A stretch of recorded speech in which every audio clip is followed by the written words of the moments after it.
was. Grumpy clown.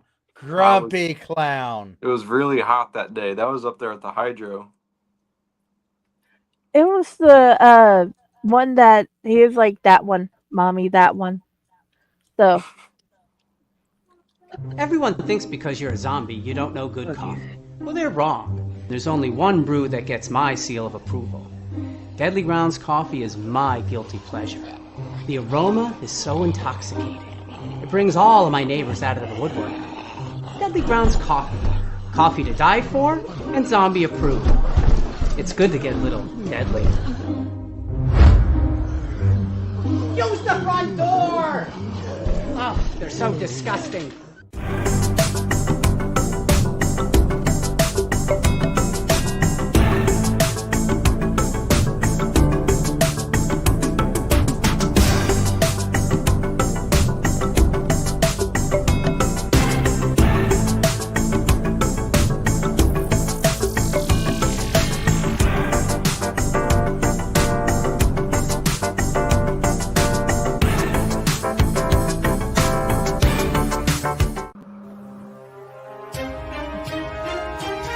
The Dorkening and all affiliated shows are not intended for anyone under the age of 18.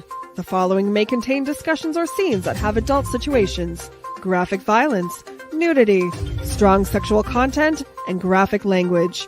This show is intended for mature audiences only. Viewer discretion is advised. You're watching Tanner's Haunted Secrets on the Outline Network. What they say. Dun, dun, dun. There's a secret sound hidden deep within the center of the earth. Until you listen closely enough, you can hear it. And it sounds like razors through flesh. We are merely here to turn up the volume.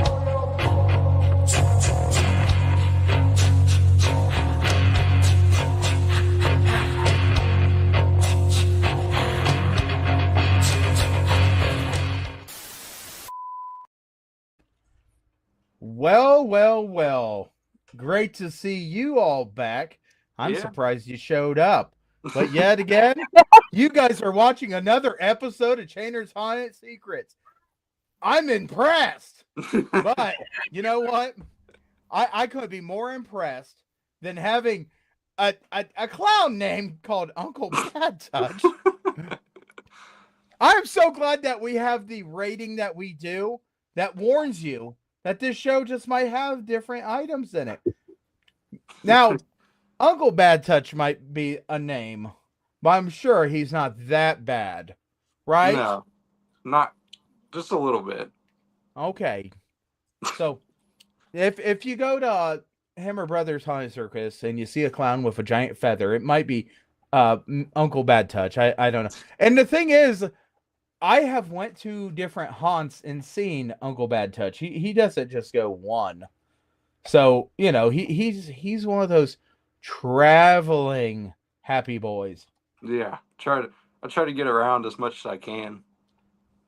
Dude, that so many bad jokes with that. As soon as you say that, take it as you want to. I try getting around. That's not such a good thing, but welcome. Thank you, Joey. It's great to have you here. Yeah. So I'm going to ask you the bear questions I always ask, and it's, well, what the heck got you started in this haunted house industry? It couldn't have been because you seen one of those little shaky ghosts that go, woo, right? Yeah, it was kind of like that. One of those ghosts actually touched me in the wrong way. Oh, geez. Yeah, but no, I don't. It's been 9 years now, and I think you know him, Dakota Donovan. He was the old manager for. He's my cousin, and he asked me one time. He was like, "Hey, you should come out and work, and I think you'd like it." So I tried it out for a weekend, and they started me off in paintball my first year. So I was like, I don't know if I really like it. So I came back the next year. He put me into the Cornfield, and I just loved it ever since. And then from there, I moved up to Q line, which as of last year.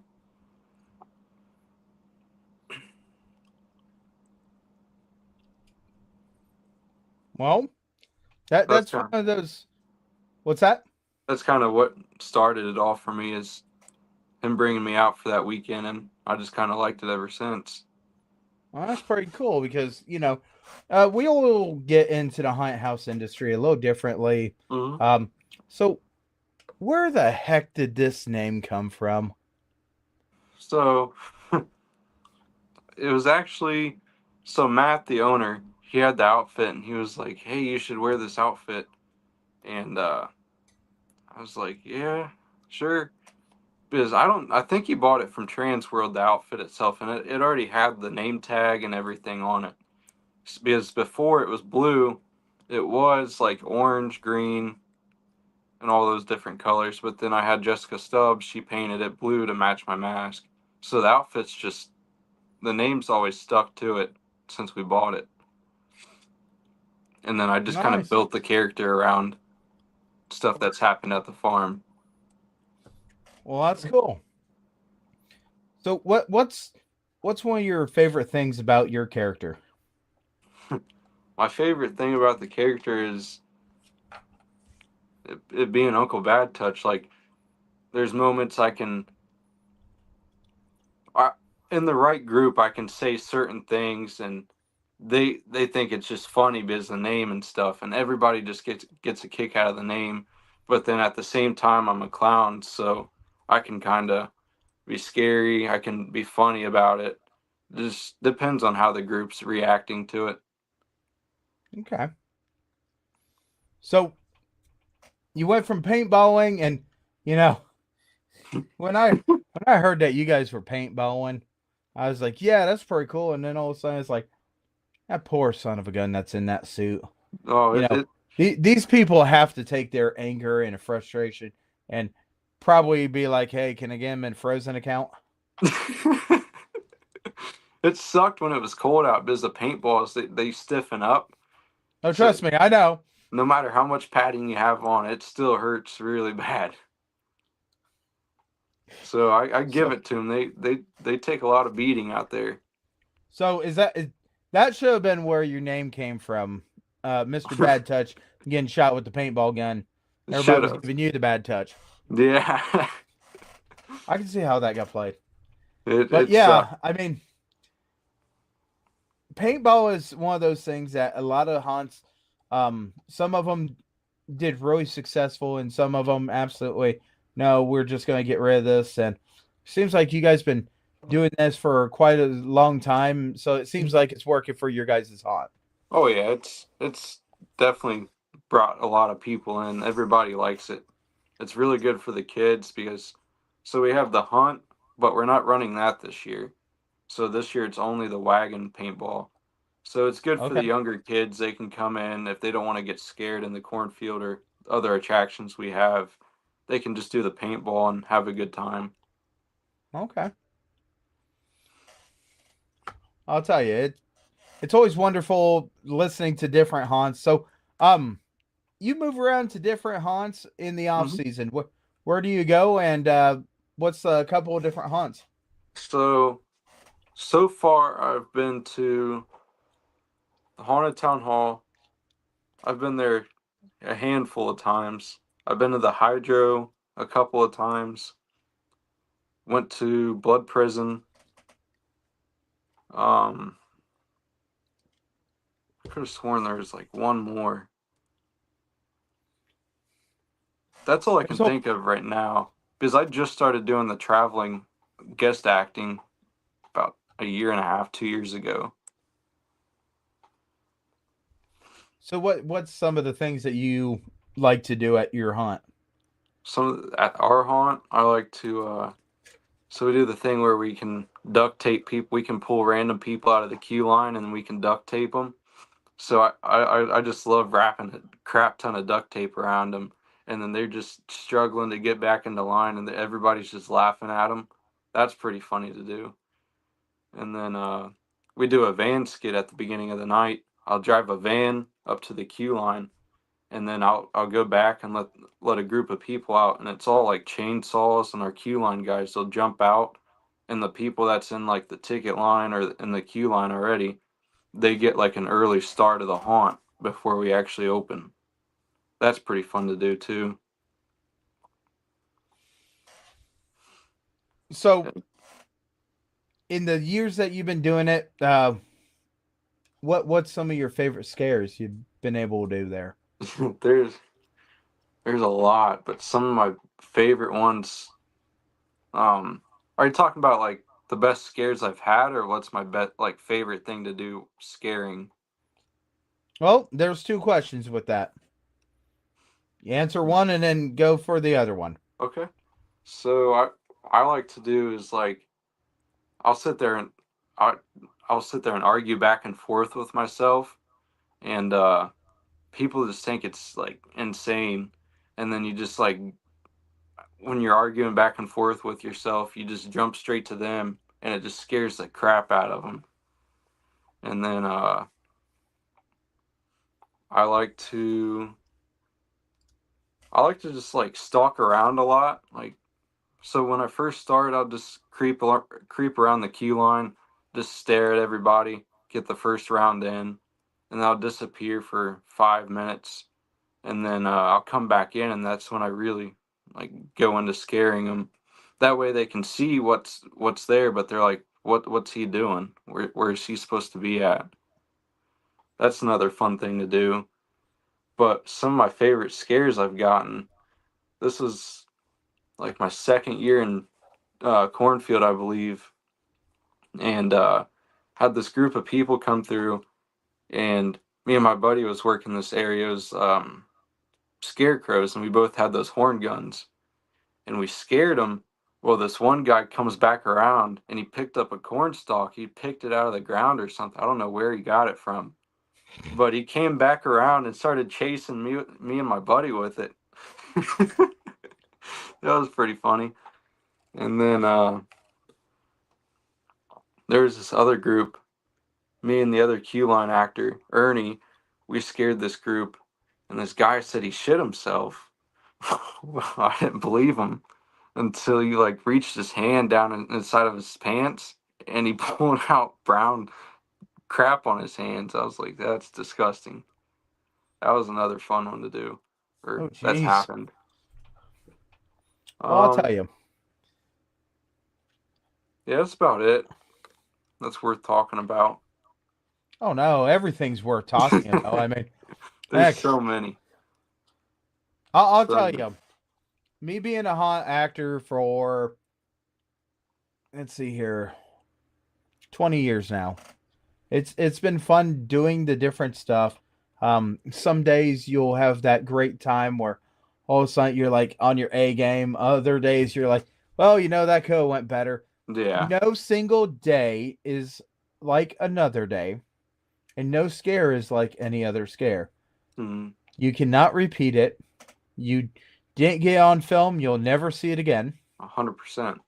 But it's always great to be able to think of the big ones, think of the small ones, because those are the ones that teach you how to be better and how to make yourself a little more aggressive, maybe. Oh, yeah. It's always a learning experience with it. So, what kind of things do you on your weapon choice? Weapon choice? So there's a few that I like to use in queue line. That I use a fake taser, and that really gets them. And then for like more of the older groups, that's like okay with you doing it. A cattle prod, those are fun to use because it really catches them off. They think it's fake, but then it's really not.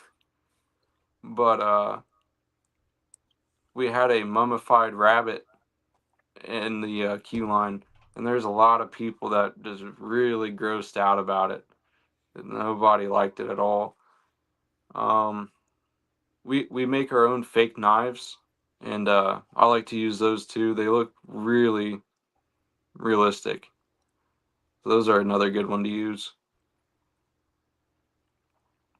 But this year I'm wanting to. We have those heads on the bungee string that you can throw out and they come back. I'm wanting to start like learning, training myself with those a little more. Start getting those out. Those are the things that catch me off guard every single Mhm. time because Yeah. I go to grab and it's not coming to me. Yeah. There's only one time I've been able to grab one, and that's because they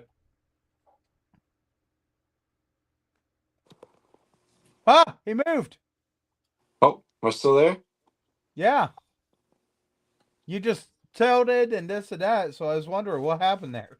Oh, I was getting a call. My phone started vibrating. Tell him to call back later. You're No, I did. doing something more important.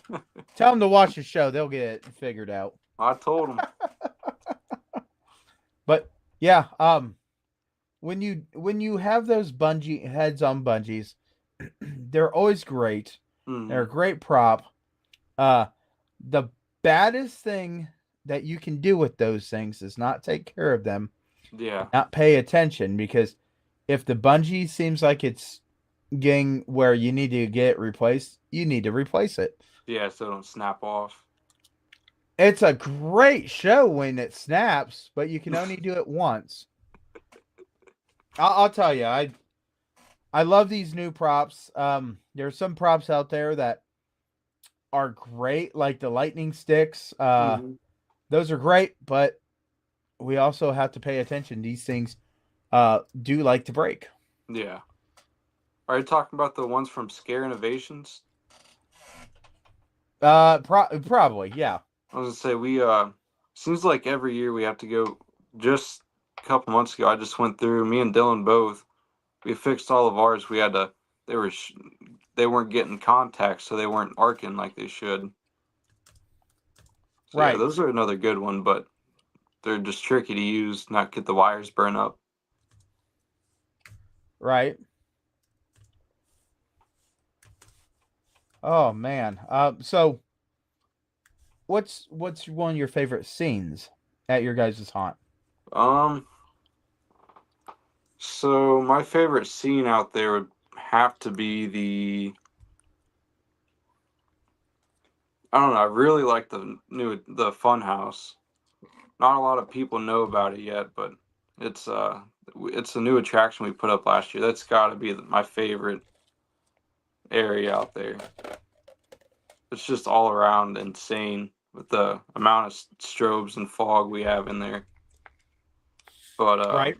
there's a couple of new scenes there's a couple new scenes we're putting in, but one of the new scenes, once it comes out, it's gonna be probably my number one favorite. I can't really say much about it yet, but it's definitely gonna probably top the Funhouse. Oh, I'm sure Dylan won't mind if you talk. I'm joking. No, I want your haunt to have so many surprises as much as I want every other haunt to have surprises. I know that we talk about different stuff on this show, and there's a lot of projects that people can let information leak out here, leak out there, but I do not ever want you guys to giving away the main scare. Yeah, of course. It's definitely going to be pretty intense. I can't wait to see the first group go through it just to see how they react to it. Now, did you say it was intense? It's gonna be, yeah. So, is it a 10 by 10 or? No, it's a new room in the Funhouse, not Funhouse, but the Homestead. It's at the end of it, and there's strobes in there, and it's called the Skinner Room. That's about all I can really say about it right now. But it's definitely gonna be different. Well, good. So, I don't know. I know that you sent some pictures. I think Jenny's got them. Oh, I have them all. Well, you sound like a Pokemon catcher. You want to go through the pictures here? So yeah, that one's a group that wanted a picture up in Q Line. That's one of our photo ops we have up there. Okay. Oh, and all I did to your pictures was cut off the black parts where it's just the straight picture. Yeah, that's fine. That one is me. That's Uncle Bad Touch, Ernie, and then Chaos. And that one. Ooh, chaos. I love meeting chaoses. That one is Uncle Bad Touch and Aces. She's an actor in the Homestead. And that's one of those zappers I was talking about. Yep. And then that's one of my new characters. I'm still trying to figure out a name for him. But you've seen that one at Town Hall. I think. No, you came Saturday. I didn't wear that Saturday night. You've been down to Hell's Dungeon, haven't you? No, I haven't went there. I want to go though. That one right there is the Hydro up in Key Line. Right. And then that was a picture that we took. That was at the start of a night, and we just thought it looked cool. It does look cool. That's That's awesome. the front of the Q Line shelter house. That's another one of a group on family night that wanted a picture with me. That one's at the Hydro. That one was just, I forget who took that picture. They were standing above me, like up above, and I just looked up and there's the camera. So one thing I do want to point out, and you do have contact lenses that you put in, right? Oh yeah. So it is so important that people really pay attention to where you're getting your contacts from. Oh, for sure. If you don't, and I'm just saying this because we've talked about this multiple times, if you do not pay attention and they are not taken care of, these are the only pair of eyes that you guys have. Mm-hmm. That's behind these contacts. If it doesn't feel good, it doesn't comfortable, don't say, well, it looks awesome, so I need to just push on. It's a very bad thing. Yeah. And I know a lot of haunters that have scratched their eyes because they have done something, or they've got contacts from a cheap place. And sometimes you just got to do your research. I'm not going to ever tell you where to get contacts. Oh, yeah. Because I don't wear contacts. I wear glasses. Even my character's got glasses. Mm-hmm. And somebody said, well, that's not scary that you got glasses. And it's like, okay. And then 5 minutes later, they're running because they see the chainsaw. Yeah. You know what? If I put a pair of glasses on the chainsaw, does it make it less scary? No. If I put a pair of glasses on the machetes, does it make it less scary? Not at all. No. So sometimes it doesn't have to be perfectly scary as much as the mentality and how you are using your character. Yeah. I will tell you that. Absolutely. You could go out there in just normal clothes and get a good scare on somebody. I have scared people coming out of a Porter John with a fake toilet bowl plunger and screaming at them and telling them, boy, that was really clogged up with brown paint and sponge on that toilet bowl plunger, and looking at them and asking if they want to lick. I'd definitely lick it. Oh my gosh, I'll tell you. There's so many people that's like, no.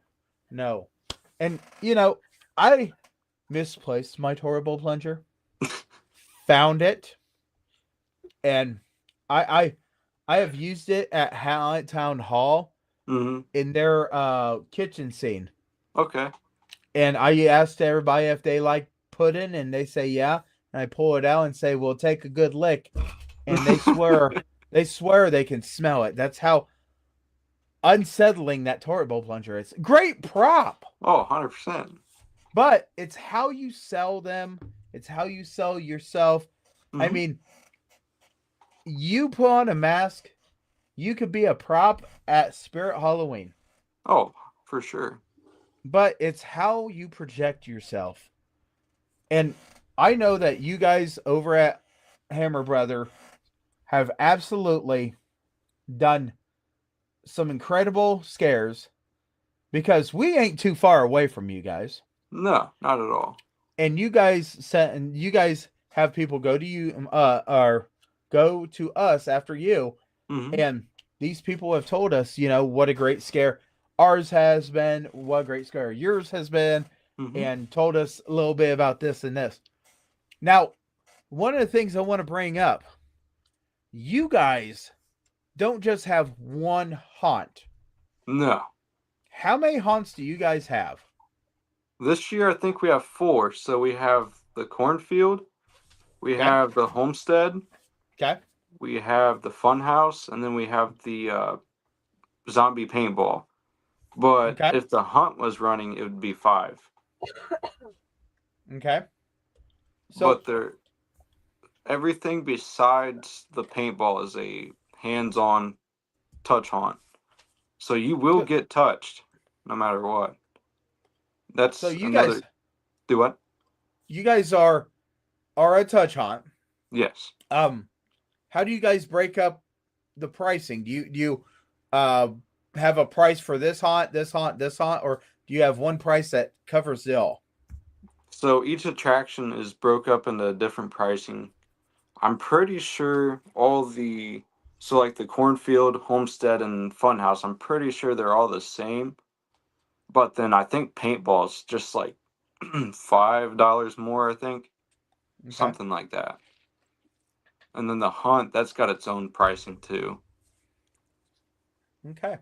But then for like, if you want the full touch experience, like duct tape and everything, there's a touch option, like the glow necklace.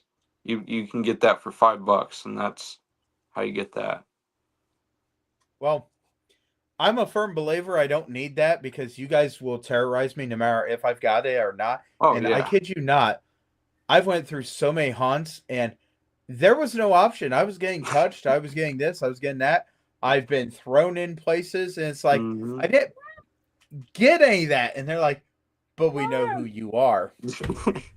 And that's one of the great things and terrible things about being a person that people know I love haunted houses. Yeah. I do have a fight or flight, and that's hard for me to back it down.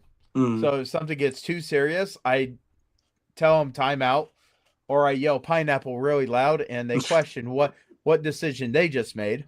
Yeah. Because no one yells pineapple too many times for no reason. Yeah.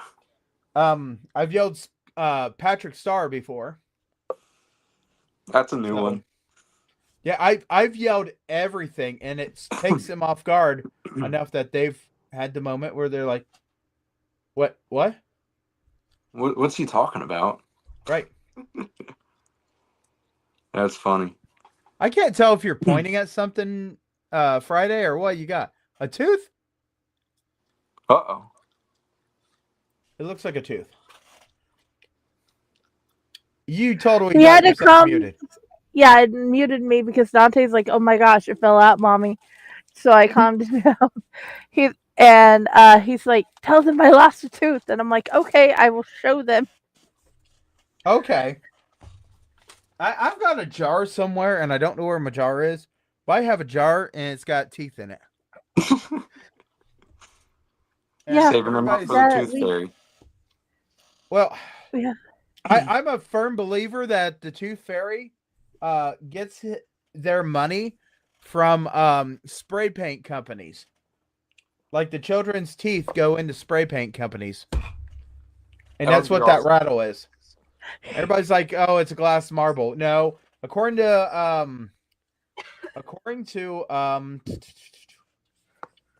the one place that we learn half of our stuff from, Simpsons.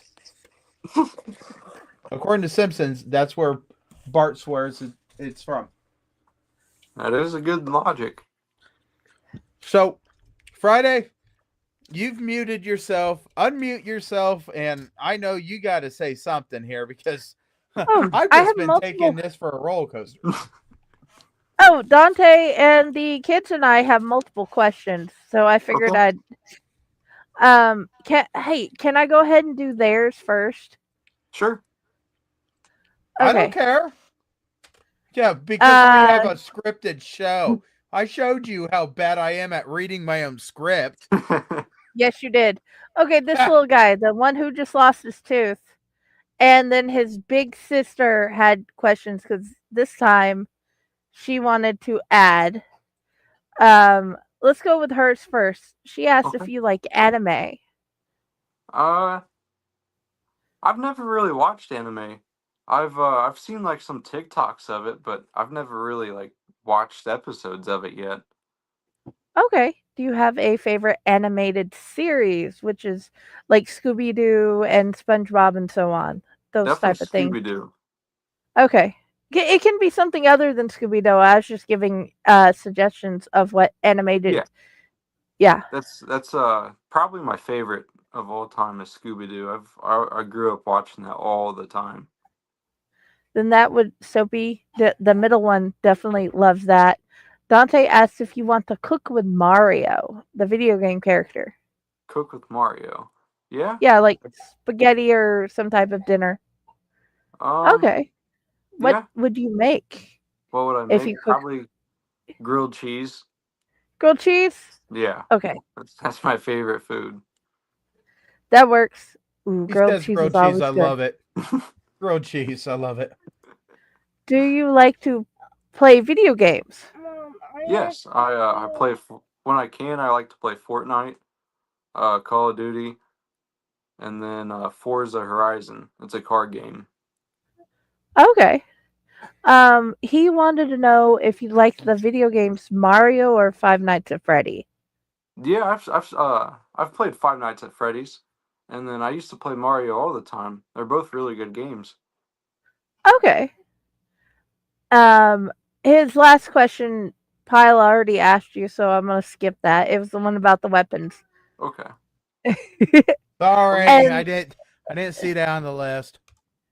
yeah, I decided to put them down because they were both asking questions. I'm like, crap, I need to get them all down here because my little TikTok girl found out you were coming on. I'm like, yeah, you can ask some questions. Um, you have many masks Oh that yeah, you've used, and we can see them behind you. yeah.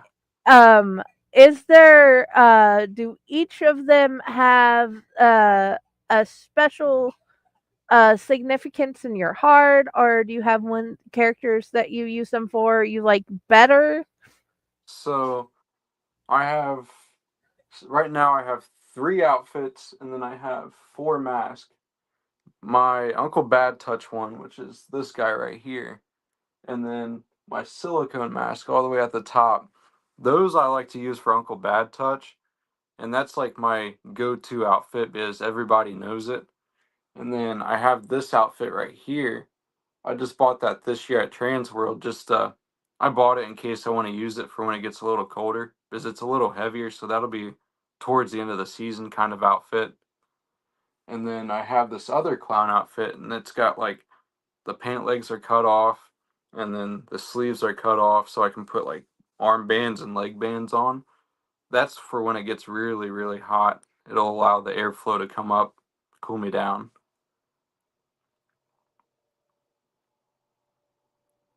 Okay, that is awesome. Um, do you have a favorite go to like phrase or scare for when you know they're going to be a hard scare? Mm. So if they're a hard scare, and if I'm in a spot, my go-to would definitely be like a jump scare to get them startled at first, and then that's when I usually go in and start being more creepy with them and stuff. Because if you know they're going to be hard to scare, you can't. It's hard to go up to them and just scare them just Hmm. by them already seeing you. So a good jump scare will get them almost all the time. So that's definitely what I'd do is a jump scare to start it off. Okay. Do you have any advice for newer haunters? Newer advice for haunters. Well, it doesn't have to be newer advice. It just has to be advice for new haunters. Okay. Definitely take care of yourself, like cough drops, medicine, drink plenty of water. Because if you like doing haunt and you don't have any of that stuff, you just never tried cough drops or anything, you're gonna hate it. But once you start taking cough drops and the medicines and drinking water, it's gonna make you feel so much better the next morning. And then get plenty of sleep. It's hard to during the haunt season because your normal job, and then you got haunt that night all weekend. So try to sleep as much as you can because that'll really help you out too.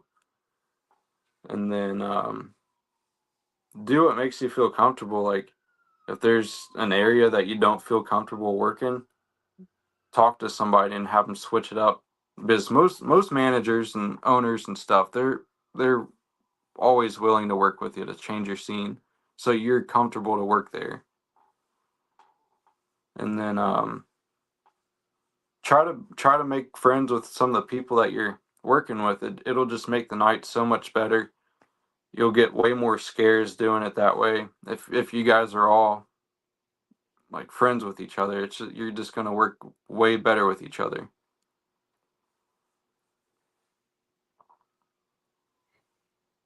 Okay, that is really good advice, and a whole lot of other haunters that we've gotten to talk to have agreed with many of those things. And I I think one of my favorite things. Okay, I love clowns. I have loved Yeah. clowns since I was a kid. Mhm. I'd go as a clown for so many Halloweens, and I'm finding out that there are so many different types as I go along. That Oh yeah. the personalities and the difference in the clowns, because Mhm. I have like a friend has, like, the original clowns, like the nose and everything. Yeah. His family would do the original ones, and then Okay. I find the scary ones. And you guys have a whole different point of view and mentality. Yeah. And I've truly loved the exploration of what it means to be a clown for each of you guys. Mhm. Um, w- what keeps you going as a clown? Like, it's like, this is what I want to be, and I love this. I like being a clown because no matter who the group is, you can either be scary, you can be funny with them. Because you're a clown, you work at a circus, so you can be funny throughout the times. You're scary, you can be creepy, and then everybody just loves clowns. I mean, not everybody, but they really all like clowns. They just say they don't.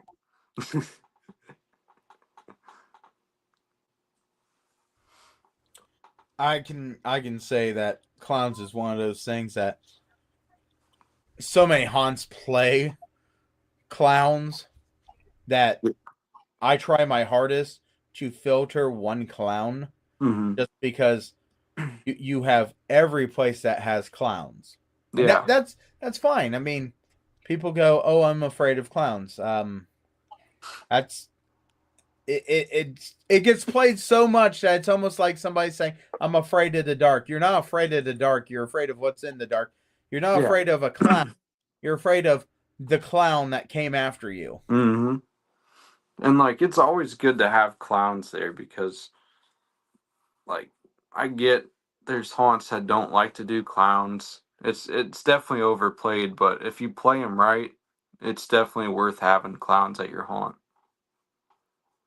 Because you can always change the mood up with the clowns. Like these clowns can be scary, but then you got clowns that are more funny-ish with you. They're joking around, making you laugh, setting your mood a little different to keep you off guard. I think Dylan wants the clown that called him on the voicemail one day. I called him up on Monday, and he called me back, and he said, "Who is this?" And I said, "It's me." He said, "Who's?" I said, Pyle. And he goes, oh, who left me the voicemail? I did. He goes, I'm not going to lie. That was good. I said, you should hear the voicemails I send Maximus. Oh, God. Sorry, I love the voicemail series we got going on, though. Oh, dude, if you want one of those, I will give you one of those. But I'm telling you, I don't know exactly. Not to take it away from you. My headset, it died, so it's over there. It's charging. Yeah. But I will tell you that when you call the president of OHA and he doesn't pick up the phone and you've got something that you want him to talk to you about, not just checking, just want you to call him back. And we're getting in that time of the season where you're practicing your vocals. I imagine you practice yours, right? Oh, yeah. Okay.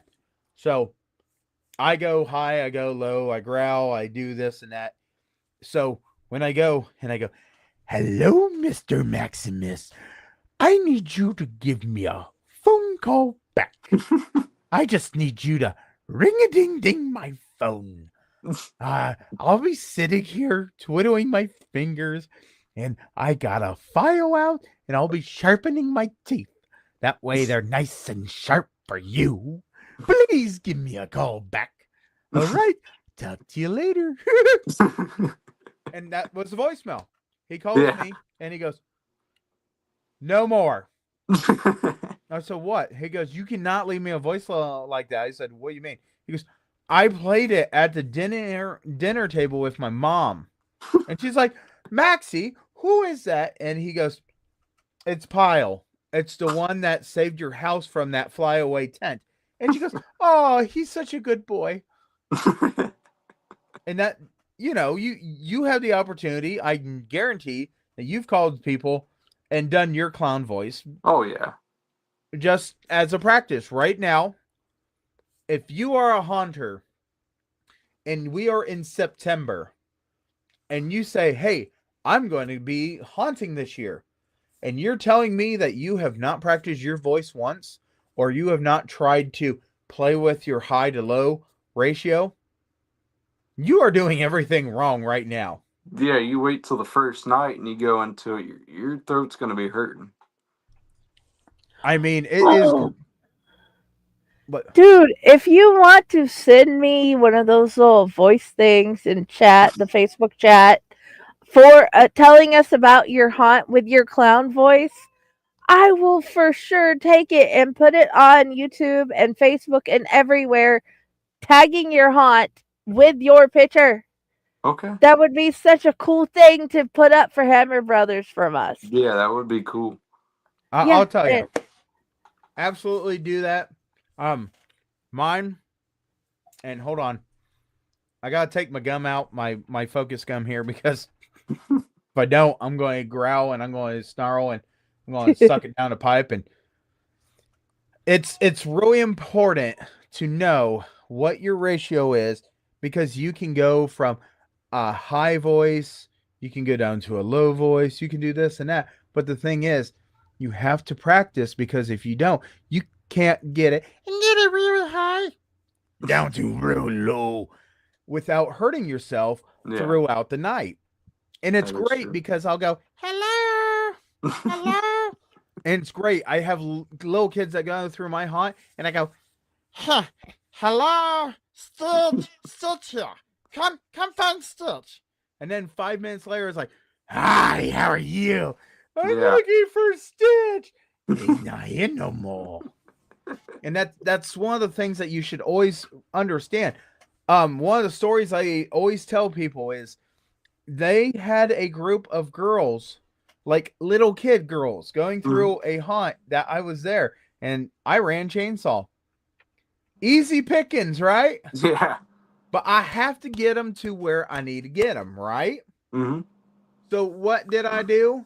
I looked at them and I said, I was like, come on. And they're not coming. So I'm like, meow, meow, meow.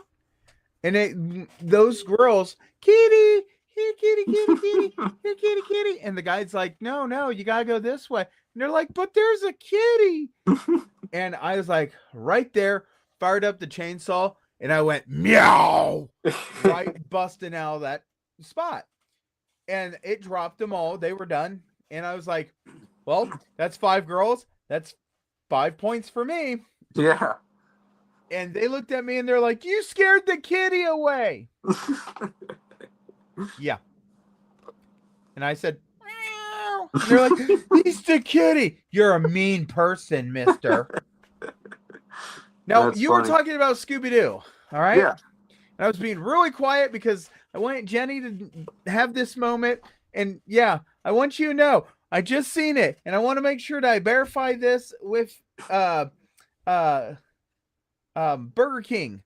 I might actually be buying some kids' meals here pretty soon because they have Scooby-Doo Burger King toys. I seen that. I'm just saying. I did see that. I have to go out there and get a couple so I can get some. Okay. I got a really good question for you. Yeah. And this is me comparing you to me. Okay. Mhm. Not saying that I'm better or anything like that. What is your after haunting tradition? Going to Waffle House. Sir, me and you are best friends right now. I love Waffle House. If you're a haunter, after that, you're covered in this, you got makeup, this and that. The place that doesn't judge you, Waffle House. Oh, for sure. Absolutely. Now, here's the question. There's a couple of different Waffle Houses that you're near. You go to the one in Lima or you go to the one in Walpock? It's got to be the one in Walpock because I don't know if the one in Lima's changed yet, but last season, I think it was like midnight, they were only pickup orders only. So we were already pretty close to Walpock anyways. It's just a couple miles down the road. So we would just go to Walpock every Saturday night because you could go in and dine in. So here's the kicker about Waffle House up in Lima. Okay. And Waffle House in Lima, if you want to correct me on this at any given time, I will be more than happy to come hop, jump, and skip up by 75 and go visit you. But whoever programmed your air conditioner turned your entire lobby into a freezing meat packaging plant.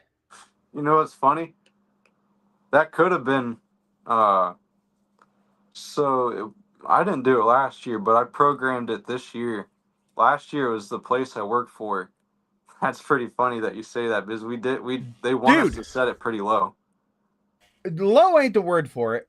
When Freezing. I go and I place a order for my food and I'm like, man, I'm cold. I gotta go outside, go get my coat, come back in. My food is sitting there waiting for me and it's cold. Yeah. Waffle House does not serve cold food. No. Waffle House might serve food that is little too warm. Mm-hmm. Not like McDonald's coffee, but I'm telling you. It's if hot. you get cold food from Waffle House, you got problems. Like you got hungover and stuck in the bathroom. Do I feel sorry for that? No, because my sister got hungover, stuck in the bathroom, come out, and her waffle was kind of cold, and she's like, I'm not eating this. And she took it with her, and I had to do an emergency stop on I-75 because someone had to hurl, and it wasn't my vehicle. But anyway, that's one of the things. Haunts have traditions. Oh, for sure. Haunters have traditions. Mm-hmm. Your haunt might have this tradition. Your haunter might have a different tradition. Not every haunter is going to be the same at your haunt. Not every haunt is going to be the same. But it just seems like Waffle House is okay with us.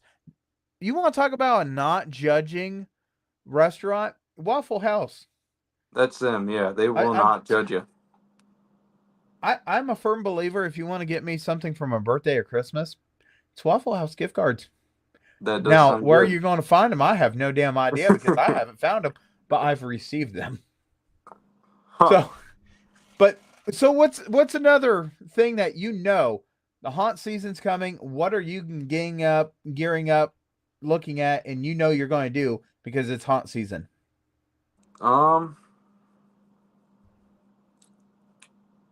Honestly, just making sure like all of my outfits are good, all of my contacts are good, no rips.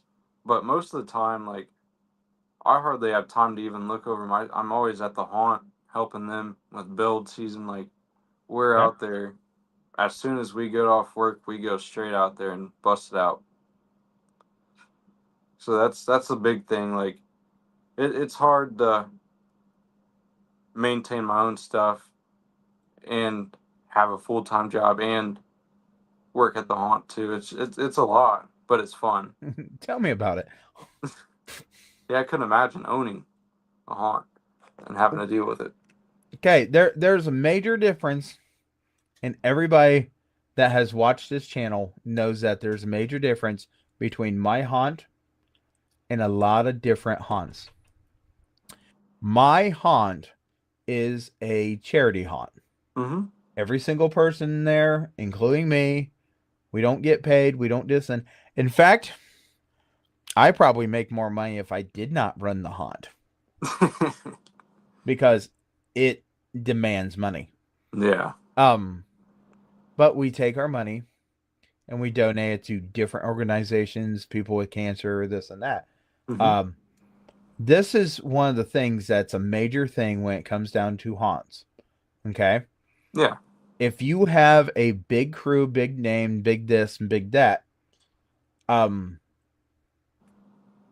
you have more of the people saying, you know, I get paid. Mm. You have little guys out there. They're doing it for the passion. They're doing it for the love. And I'm not saying that the big ones don't do it for the passion or love. I'm saying that you are more likely to find smaller ones. And we did a podcast with Wells Township Okay. last year, and they are a charity haunted house. Yeah. They're big.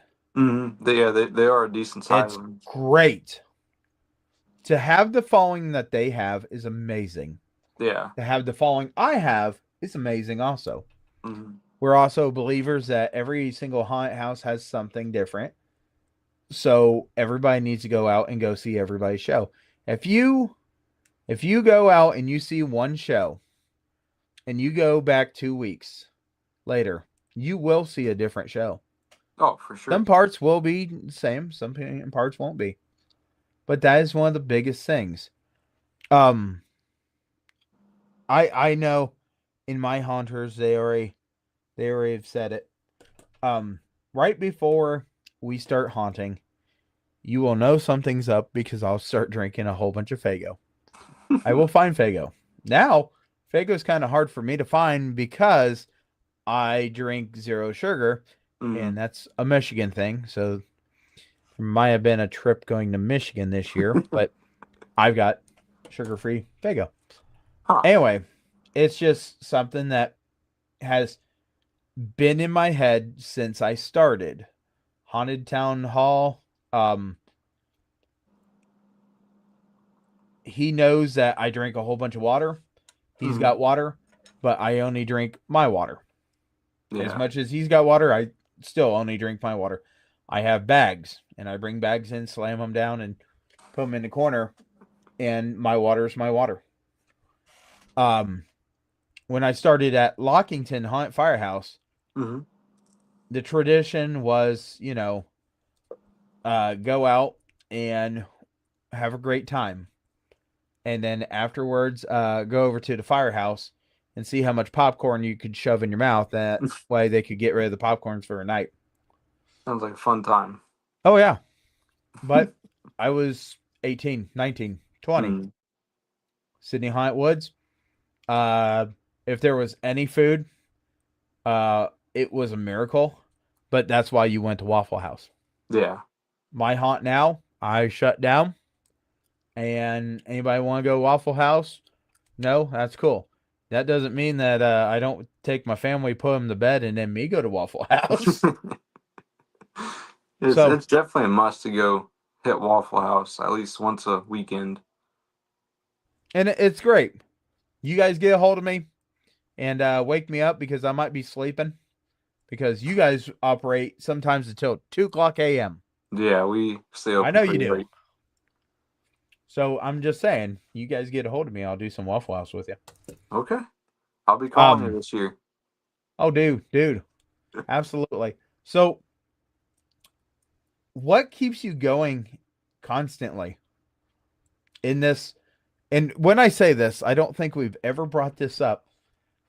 For dragging these hours, pounding our feet.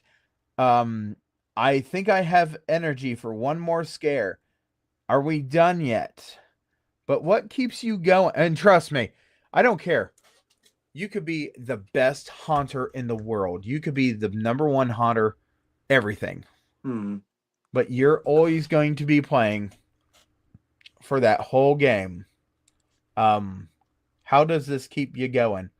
And I gotta bring this up. Steve, you're in Chattanooga and you're watching us. You know what else is in Chattanooga? I'm from Chattanooga. Steve, I hope you have yourself a wonderful Chattanooga adventure down there. And you need to come and play with us as we get ready. And man, I do not have a name for this new scene, but I feel like I just need to come up with some great name for this scene. And it just might make people sick, and I'm hoping for the best. But so what keeps you going? Because I'll tell you, energy drinks are great, but energy drinks they're bad for you too, dude. Some energy drink stories, but yeah. For me, it's just energy drinks are a plus. Like, I'll drink like one a night, and that gives me a little more energy throughout the night. But just thinking about what if I miss that scare, like, that could be like one of the best scares I'll ever have. So I just gotta pretty much throughout the whole night, you just pretty much want to go all out. Because if you miss that scare, like I said, that could have been your best scare you've ever had. And you want to make sure you can see it. So you got to keep that in the back of your mind. Like, I got to see how this goes. So one of the things I would tell everybody, if you're a brand new haunter, you're an old one, this and that. You've never heard this by anyone, I guarantee you. Hydrate. Yes. I don't care what you bring for snacks. I don't care what you bring to drink. But hydrate, because once you go after somebody and you cramp, it's a bad thing. It is. And you fall in a ditch underneath a bridge. Yeah. Water is definitely important throughout the night, so that does not happen. Yeah. Take a small little break. If you miss one group, you cannot be held to anybody's standards because everybody misses a group. Yeah, Everybody misses someone. Yeah. Someone is going to miss something. And the thing is, how, as a haunt actor, do you take care of yourself enough with all the colds, the hots, the fevers, all this stuff? So, luckily, I don't really get sick a lot throughout haunt season, but when I do, like, say I have the fevers, like, I'd definitely work through it, but it sucks. But some, like, tea, that definitely helps. Just taking a bath, like a not super hot, but not super cold bath. Just make sure you do that. That definitely helps. If I just got like a cold, runny nose, something like that, I forget what they're called, but they're these little sticks, and you just take a cap off, and you can put it up to your nose, and you just. Oh my sniff it. gosh, are we going to become a TikTok commercial? Are they called the boom boom sticks or the Vicks sticks. Yeah, Vicks. Yeah, that's what it is. Because those definitely helped me out a lot. I've got Vic sticks, I've got Boom Boom sticks, I have everything. It just seems like whatever you can get, as long as it's, you can't use them all the time. Don't use them all the time. No. But I will tell you that they help. Town Hall, that off-season event that we just worked a couple months ago. Yep. Those things kept me going. Like I don't know what I had. I think it was just a cold. I had no fever and nothing, just sore throats, runny nose. And I felt miserable, but those Vic sticks helped me out a lot. Cough drops help out a lot. I can't tell you how many cough drops I ended up taking that weekend. So we are at our halfway. Okay. And as we get into the halfway, I'm going to double check with you. You going to stick with us for the second part here? Yeah. Okay. So what we're going to do, ladies and gentlemen, germs of all kinds, because we're talking about sickness, we're going to go and have a commercial break. We'll be back in 3 minutes. And we return as soon as you get to see the red man in the OHA shirt. Alrighty. I'm going to go ahead and put up his Hammer Brothers picture because of the red man. Yep, go for it. That's a good photo.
Greetings and shabibans. We are the Retro Reductopus Cephala Podcast, a long-form bi-weekly show that celebrates all the things that made growing up awesome. Well, that sounds good, but I don't know what all those words mean. I think what Parasite Steve's trying to say is that on Retro Reductopus, we explore a range of retro goodness, from toys, video games, and movies, to cartoons, and even snacks and school lunches. Oh. And we do it all with a positive spin, a slew of killer guests, and some very adult language. And you know what else is cool? No. This crazy show is part of the Door King Podcast Network with new episodes every Tentacle Tuesday. What's that? And if waiting 2 weeks for a new episode gives you a sad, know that we drop bonus episodes all the time, like the off-format Crow's Nest and an interview series we call The Brig. You can listen to Retro Reductopus on Apple Podcasts, Spotify, Stitcher, or any app that's cool enough to carry the only show that celebrates all the things that make growing up awesome.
This is Maximus Christian Bryant with the Ohio Haunters Association, President, and you are watching Chainer's Haunted Secrets on the Owl Light Network. Dun, dun, dun! Oh, we lost the clown! while we're waiting for him to return, I want to take a moment and just tell everyone how appreciative I am that you guys all come back. You guys watch the show with us. And also, we have lots and lots of great shows on the Allight Network. We also have a new show that just debuted last week. And that show absolutely came with its own disclaimer now. Yes, when we start getting on a tangent and we're not even talking about anything dealing with that topic, by golly, do we not have a warning that comes up now? Because we all know ADHD people. And the reason that we never use this warning on this show is because most haunters are ADHD. So, sir, I want to bring this up to you. Okay. We talked about throat sprays, or Yeah. we talked about throat care. Mm-hmm. Have you ever seen this before? I haven't seen that one, but I have used throat spray before. Yes, this is Entertainer's Secret. And let me just tell you that it does some serious magic. I'm going to have to get some of that. It is a great product. I use it. I have about 4 of them in the beginning of the year. At the end of the year, I have none because they disappear like a entertainer's secret. No, I think the haunters just steal it from me. Seems about right. One haunter that is notorious for taking it from me is not returning with me, sadly. I will miss him. But yes, I am losing a haunter named Broken Gear. The reason that he got called Breaking Gear is because he could break anything. Anything that was motorized through electric or gas. And when I say this, how do you break a drill? You hand it to him, he uses it, and it stops moving. How do you get rid of a gas weed whacker? You let him use it, and he freezes up the whole braking system and the motor. $300 later, hey, we learned not to let him touch things. Yeah. So, in a way, he would be bad touch. Bad touch for any machinery. But let's get back into this wonderful conversation of everything and anything with the haunted house industry. So, you talked about Trans World. Yeah. How personal opinion, good, bad, how did you like it? Like in general or like this past year? This past year in general. So, my opinion on this past year, don't get me wrong, I love the show, but I feel like not a lot of the bigger vendors returned. Like, there's a lot of people I didn't see this year. It was all, it's always great to have the new vendors in, but at the same time, I was expecting to see them, and I didn't see anything on like their websites, Facebook, nothing to like, oh, we're not going to be as. That's the time I go and I buy everything I need for the season that I can. Okay. So it kind of sucked when half of them weren't there that I was looking forward to see.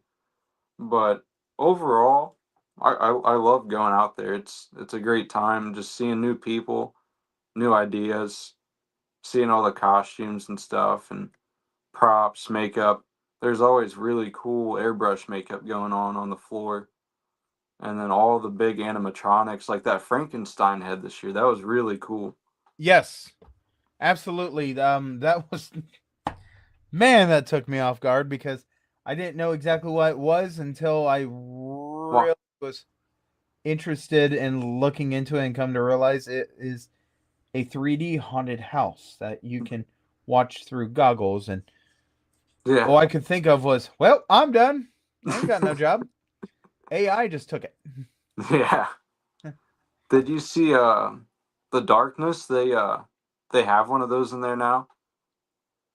I don't know if they bought one or if they got the one from the show floor, but they have that in their haunt now, so that's pretty cool. I think that's one of the haunts that's open the weekend or the week of Transworld out there in St. Louis. Right. Was that one of the ones that was on the tour? I don't think so. Okay. So I was able to go there, and I did not go through any of the haunts while I was there. Got there the first day of the convention, and was trying to get my bearings because this is actually the first year I went. Oh, okay. And I will not be bummer right now, but I will not be able to go Transworld this coming up year. And I will not be able to go to East Coast or Midwest. And it's just a hit towards me, but anybody that knows me in my personal life, I've got a kid and he's going to be a senior. Why would I want to go to these shows when we're going to go to New Orleans? So I'm going to apply myself the best I can and go to these. There's also a possibility of me going in the off season to a couple of haunts that said, yes, we will open our doors to show you behind the scenes, because I love the scares, but I love to see behind the scenes too. And yeah, it's always cool. It's always a great show when you're sitting there and you see an animatronic, and then you can go and turn around and see how the animatronic, like people that have dragons. It's very interesting having dragons, and I want to look at how you have this entire dragon scene, because when you see dragons, you think castle, but Haunted Hoochie does not use it in that. It uses it as protecting eggs for being one of the monsters, which is a great concept. Yeah. I am never going to say that your concept on a haunted house is incorrect, because I'm not visualizing the exact same thing you, and you can pull off some amazing things. Not to cut you off, but a haunt that has a really good dragon scene. I don't know if Hell's Gate out in Illinois. Yes. Chicago. They have a really good dragon scene. They do. They do. I went through Hell's Gate last year in 2024 when we were doing Midwest Haunters Convention. Okay. And trust me, that was awesome to go through there, and then just to see how they did their haunt as, okay, this group's going, this group's going, this group's going. And then all of a sudden they cluster them back up to give them a new story of where you're going. Okay, this group, this group, this group, this group. Okay, cluster again. And that was so awesome. But spoiler alert right here, right now. If you're a haunter or you're a haunt actress, let me just tell you right now. People outside the haunted house industry, you will never figure this out. But some haunters don't like to be scared. Nah. It is so hilarious. You're like, just looking at him. Wow. But yeah, Hell's Gate, absolutely great job. There is so many different haunters there that, man, they did a great job entertaining us before we could go in. Yeah. And that's one of the key factors. I love doing that, is I want to see your show, but I want to be entertained. And I'm a person that I get into it, and I'm really bad about taking pictures. And being on this podcast means I should take pictures, and people really get on me about that. I'm sorry, Friday. I'm bad. But yeah. Friday, you're being quiet. Do you need time to say something? Should I shut up? Oh, I always have things to say. Oh, It's just I found something on this network. It's everybody else always has things to say too. So we all want to ask questions. I think this one can go for both of you. Do you have a haunter that has helped you, like a mentor that you can always ask questions to and learn things from? Oh, most definitely. Mine would be Dakota Donovan. I go to him for all of my questions. That is awesome. What about you, Pyle?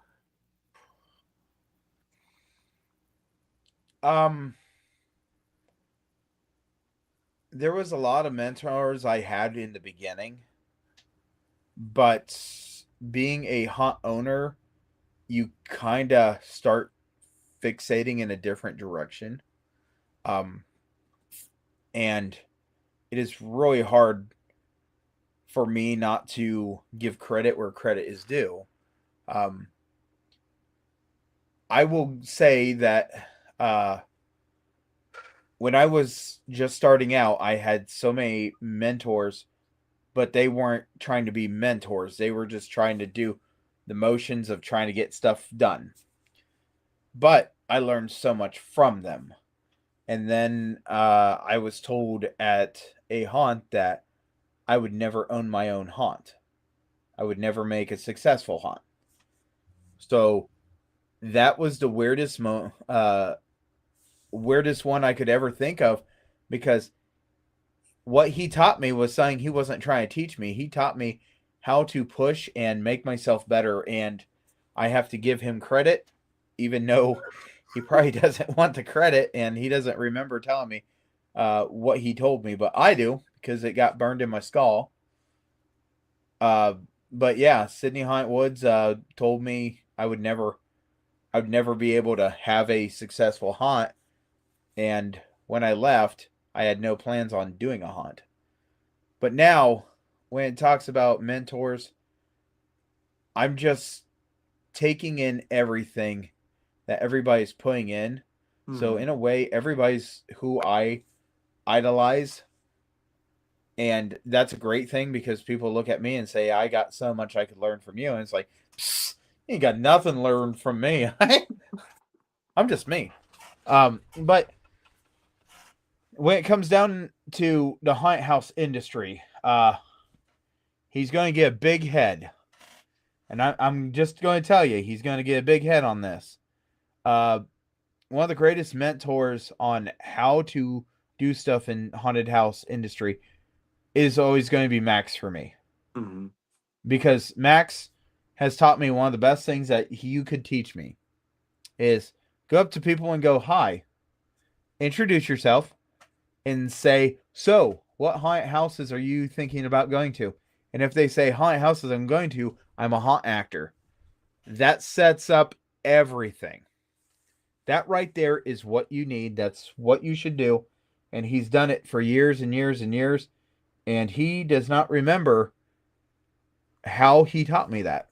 And I told him, I said, oh, I do. Because I said, how do you talk to these people? And you go, oh, hi, I'm Maximus Christian Bryant. I love haunts. What haunts do you go to? That's what sets you up. And ever since I started doing this podcast, I've been finding people on TikTok. Hi, I'm Pyle Hazard. I'm a host of a haunted house industry podcast. You want to come on the show? And feedback's been good. And feedback's been really slow sometimes. Well, Dude, that's what happened with him. He just answered your question. Yes, I want to come. Right, and that's one of the things. I love finding out people. And yes, we had a numerous amount of people from Hammer Brothers Haunted Circus before. But you know what? Like I told everybody, everyone's going to have a different site in this industry, even though it's the same haunted house. Now, can I have 27 all right in a row? No, because then I would have to figure out what year needs to be a different haunt. So we're glad that you came. We are absolutely love having you. Yeah. And when it comes down to who I just can't get enough of, we had him on the show. We made a banner because of him. And I'm just telling you, we don't get rid of this banner because I'm just saying it. Alan Hops was a great interview.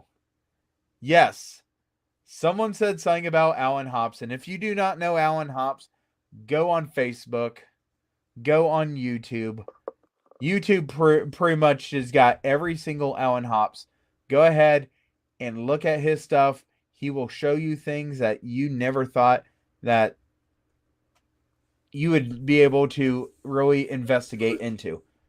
That is one of the people that's really great. He shows pros and home haunters how to make stuff, and that's great.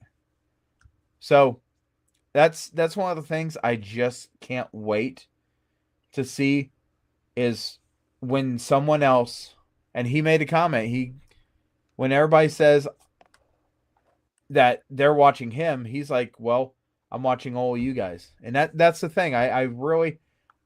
I'm just one person. I love watching all of you guys. Love having everybody on this show. Love watching people that make comments. Hey, did you know that you can post a comment and you can ask some of the questions? And you can. Did you know that? It's right over. Yeah, it's over there. Or it might be down there. I mean, my comment. Down, wherever they hide it, please ask questions. And Yeah, I do want to thank you, gentlemen, both of you gentlemen, all the other haunters who have been here for helping me achieve my dream. I don't know what the dream was. Riding a bicycle. No. I've been able to do that for a while, but talking to actual haunters, being able to meet them, learning the I get to learn so much from you guys, and I've wanted to do this since I was a teenager. I've got to learn about the terminology used in the field and what happens. And yes, each haunt is different and each haunter is different, but that's why haunting is so much fun from my side and your side. So I feel like one of these shows we should go through haunting lingo. Because there is some haunting lingo. Number one, at no haunt has it ever been acceptable to say boo. Okay. Please, if you're a new haunter or you're a person going through, boo. Boo is what you call somebody you like. They're my boo. Boo is not a scare word. Now, have I used boo to scare some? Yeah. In fact, I got my ass ripped by somebody that goes, oh, darling, I know you must be new, but the things that you don't say, you just said them all. You don't say boo, and you don't say get out of here, and you don't say, what was the other thing that you said? I said, want to have some fun? Yeah, you definitely don't say that because they're going to take it in such a bad way. And I know you're new at this, but I want to tell you, you can do better. What happened was I had one of my haunters come in that room and she knows the rules. And I screwed with her by telling her, boo, get out of here. You want to come play? I know the rules. And you know what? There's a time and a place for every single thing. But we should not say boo. Boo's one of those things. Some clowns, it's not respectable. With you, it might be. But some clowns, it's not respectable to say you want to honk my horn. I'm just telling you. One clown came after me and said, you want to honk my horn? And I said, buddy, I will grab both of your horns at once. And he looked at me and goes, no, no, no, no, no, no. But this is the thing. When you are haunting, there is lingo. What's something that you know you should not say? Definitely some of the ones you said, like boo or get out or want to play a game. If there's little kids, you don't just say, oh, you're gonna like rip their insides out and what, just stuff like that. If they're little kids, you don't have to say all that. Okay. Like, you can, but like to a certain point. Like if they're sitting there like bawling their eyes out and just want to be done, don't There. keep going on them. I can understand that one. Yeah. Okay. You know what? Little Timmy These two. Little Timmy busted a window out. By golly, I'm going to tell him. I'm going to describe what I'm going to do to him. It's okay. These two girls I got, yeah, they'd be okay. They'd be able to deal with what you're saying, and then they'll turn their head sideways and say in their sickly sweet smile voice, "I want your ankles," and because you're going to scare them, and they're going to automatically do what they do when they're scared. They get creepy. Okay. Got a daughter. She's learning how to haunt. Okay. We have to teach her things not to say. Okay. Son had to go through this whole thing too. Okay. Here's one of the key things you don't say. You ready? I'm going to eat your colon. That just makes everybody freeze up. Yeah. Even the rest of us were like, wow, you went hard. And the person's like, do you even know what a colon is? Yes. And this is going to be delicious. And I'm like, oh, God. So me and him had to have a talk. My daughter has used the same thing. I'm going to eat your colon. And it's like, where did you children figure this one out? These are things you don't say. I'm going to eat your colon is not acceptable. I will tell you also, some haunted houses, they are handicap accessible. Okay. Which is great. Do not look at the handicapped person and say, I eat vegetables. And then point at a whole stack of wheelchairs. Oh, God. Oh. I'm just saying it's been done.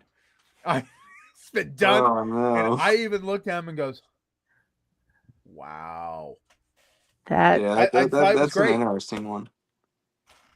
I mean, some houses are handicap accessible, and having somebody in a wheelchair going through and saying, I eat vegetables, but it's kind of hard to hide the wheelchairs, and then point at the stack of wheelchairs. It's like, I feel like you crossed the line, but not sure where the line was. What is... So, Joey, I'm going to ask you a good question here, okay? Yeah. What is your objective as a haunt actor? Like, with the groups coming through, or just overall? Overall. My overall goal is just to have fun with it, figure out new things to do with it. Just do the best I can with it. Mine has always been to entertain and to offend. And I say that, and somebody's going to go, how dare you want to offend? No, no. Offensive could be anything from me making you feel very uncomfortable because the gestures I'm doing, to me absolutely saying or hanging people from hooks. Or offensive is a non-good feeling. And I will tell you right now, when somebody says I'm offended, I look at them and say, I did my job. Well, that's not right. You should not have that right there. Did it make you feel uncomfortable? Well, yeah. Then I did my job. That is true. And that's one of the things in haunted houses. Our jobs is to entertain and make you feel uncomfortable. And boy, if I can't make you uncomfortable, I'm going to make you laugh because you need to enjoy your time here. Yeah. And It is so hard to scare some people. It might be is. able to make a 7-foot guy scream like a little girl, and the 5-foot woman look at me and go, "I got you." Jesus, I bet you do. Holy crap! So, this is one of the questions we love throwing at guests. Mm-hmm. What is a situation that has not worked out in the beginning, but you were able to overcome it and make it work for you? There's a couple of them, but the biggest one that I've had. So it was actually last year. There was this group, and it was like 2 guys, and I'm guessing it was their girlfriends or something. Mhm. And I scared them. Well, they said that I was looking at their girlfriends too long. I did not even notice they were there. And you know how most guys get when they're drunk or whatever. They start getting mad, worked up. Oh. So they started getting worked up, and they started wanting to fight me. So I just started making fun of them. And then when I made fun of the one guy, the guy's buddy started laughing. He started having a good time again. Well, when I Okay. made fun of the other guy, the guy that's sorry, the guy I seen the lights. You dropped this on our head. Dylan's blowing my phone up right now. Oh my god, he sent me so many videos. But when I started making fun of the other guy that's still mad, or no, when I started making fun of the guy that I haven't yet, the other guy that's mad started having a good time. So overall, they both got a kick out of me making fun of each other, and they both thought it was funny. So in the end, they're just like, "Oh, what the hell?" So, I went to a haunt and I was guest acting, Mhm. and this guy came up to me, and his girl was right there. He came flying up to me and goes, "Hey, I don't appreciate you looking at my girl like that." And I said, "Oh, shoot. I'm just letting you know she is not my type." And he goes, "Oh, well, you like guys?" I said, "No, she got a pulse." And he goes, "What?" I said, "Yeah." I said, "She ain't got that rigor mortis." I said, "Do you know how it feels to hold somebody that their rigor mortis 100%? You just grab them, and the greatest thing is you can give them a bear hug, and all you hear is snap, crackle, pop, and pieces are flying. It's the greatest feeling." I said, "So I'm just going to have to pass on her." And he just looked at me and goes, "What's wrong with you?"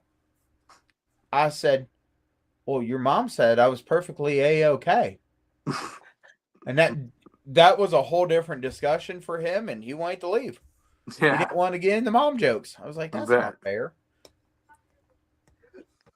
Dude, that's like Nice. with Raz and his one joke. That's why I always ask if he wants spray if he brought a shovel.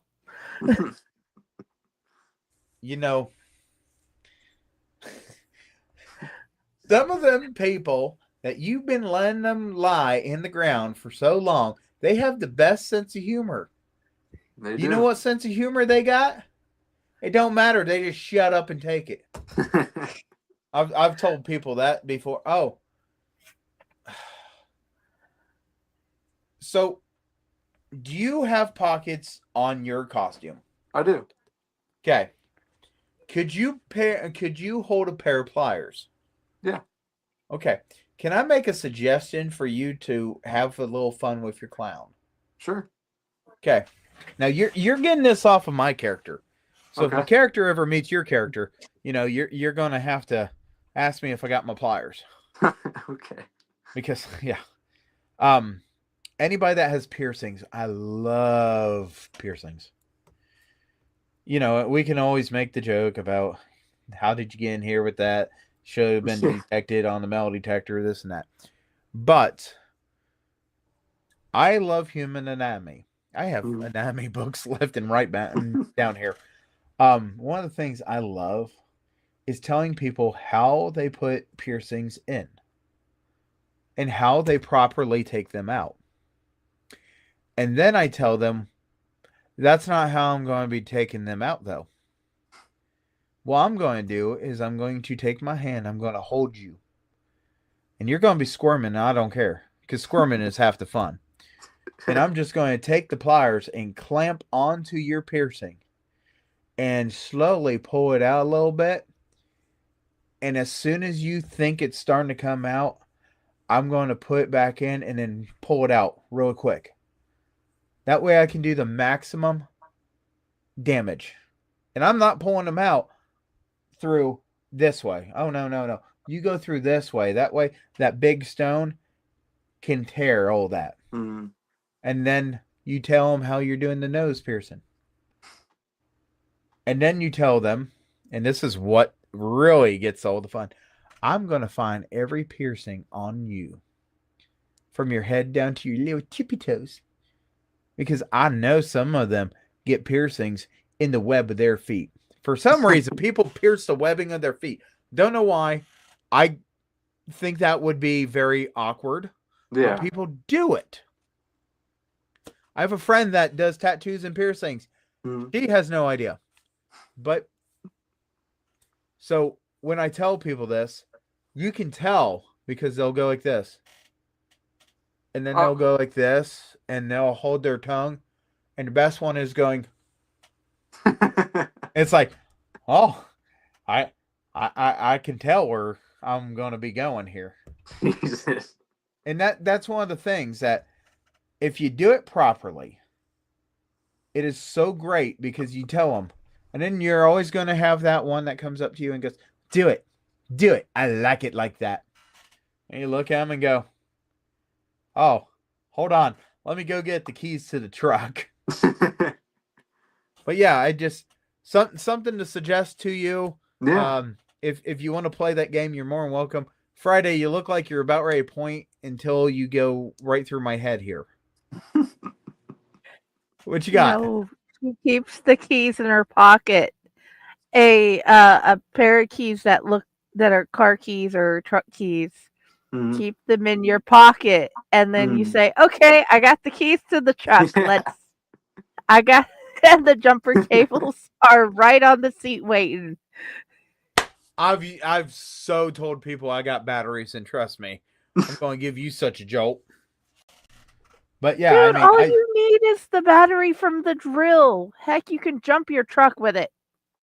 Yeah, that's true. I actually have that system where I can actually. Have I done it? Yes. Do I have too many batteries for the haunt? Yes. Does it come in more than one use? Yes. Everything I have run off of those batteries? Yes. Did broken gear break some of that stuff? Oh, yes. But so and the thing is, this is all legit questions about haunted houses. Yeah. So technically, I'm not scrolling off a single thing. No, not at all. We still don't need the squirrel warning. But when it comes down to haunted houses, you like going through them, right? Mm-hmm. What's some of the favorite things that you like to go through a haunted house? And I will tell you now, if you don't know it and you're watching this show and you're not a haunter, we like haunted houses. Some of us don't like to be scared, but haunters are really touchy-feely people because we want to touch and figure out how they made that. We do improper touching of buildings. Bad touching of buildings. There you go.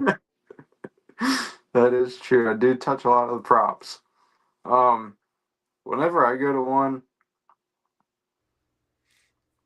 I like to see like dense church area they added. I think it was last year or the year before, where they have the church benches and then they have all the ghosts sitting on them. Just a good church scene. I always love going through stuff like that. If a haunt can pull off a chainsaw scene really good, I like chainsaw scenes too.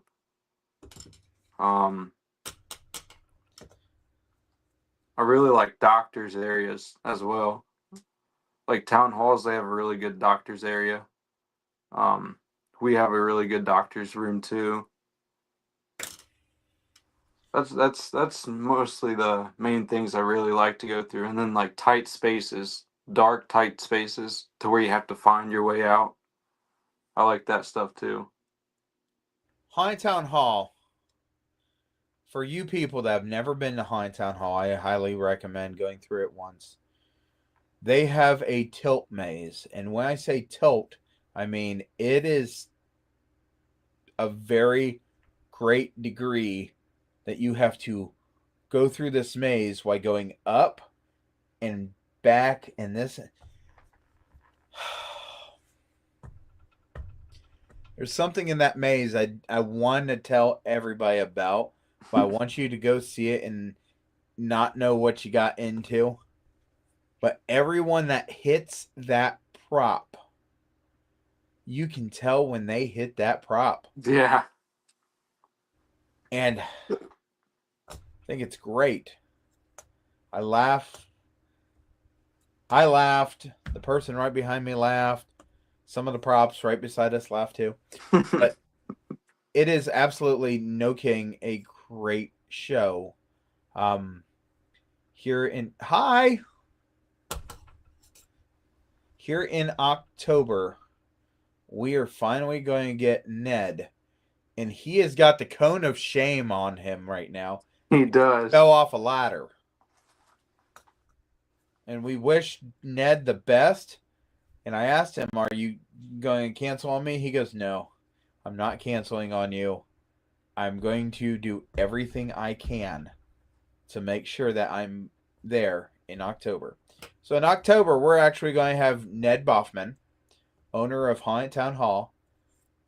We might have his wife, which is a special guest, because if you don't know who she is, she's the one that plays the female doctor, and she absolutely can't wait to do TikToks. She does a great job on her TikToks. Mm-hmm. But so what do you want us to know about Hammer Brothers Haunted Circus that you think people don't know and they should know? So, a lot of people don't know about the Funhouse. Now that it's up, I can say more about it. It's one big building. It's its own attraction. You go in, and I can't tell you what you're walking on, but when you walk in, you have to grab the walls to keep your balance. But right now, we're trying to figure out. So on the walls, we have shock. I don't know what they're called, but when you reach out to get your balance, it might shock you. And then throughout the whole attraction, there's like 20 something strobe lights, I think, that just shine down. So that's already taken away your vision. Nothing, you can't see where you're going. It's nothing but fog. There's walls so you'll go into tight spaces, and there's walls that close in on you. They don't hit you, but they'll close in and make it seem like they're about to hit you. And it pins you up against the wall, and you have to crawl your way out. And then it's a lot of people think it's just one walk-through maze straight all the way through, but we have sliding doors in there that we can change the layout of the path at any given time. So if you're going one way, we can close this door, and you have to come back, and you have to go a separate way. So it's one big maze you have to find your way through. And then we have really loud music playing, so you have no contact with your group. You could be right next to them, and you can't tell what they're saying. The only thing you're going to hear is the music and then the actors when they come up to you. A lot of people don't know about that attraction yet, but we're hoping more people like it, put it out there so more people find out about it. And then we are a hands-on haunt. You will get touched.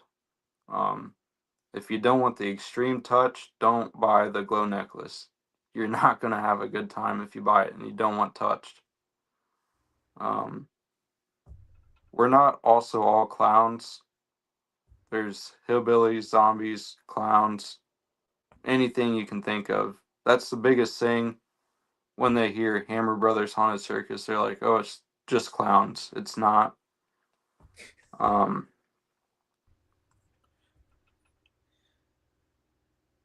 That's pretty much it.